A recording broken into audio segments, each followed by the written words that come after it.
Campolindo talking things over before meeting Dougherty Valley on the hardwood. First set, Campo in front by 6, but not for long as Ali Puatu finds Margaret Q, who fires this one to the back row, cutting the deficit to 5.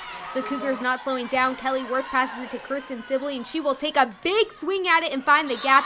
Cougs take set 1, 25-16. In the second, the Wildcats finding their rhythm. Puatu sets up Kelly by Lasky, and she hammers this one down, giving DV a 3-2 lead, but Campo protects their home court. Haley Merritt gives it up to Worth, who rises up and crushes it. The Cougars take the second set 25-21. In the third, DV trying to avoid the sweep. Eloise alone, setting up by Lasky, who hits it up over the blockers and down, giving her squad the 6-2 advantage, but the Cougars will not quit. Lauren Budd at the net rises up and records the block, and Campo will win set 3 26-24 behind big nights from Weirth and Emma Johnson.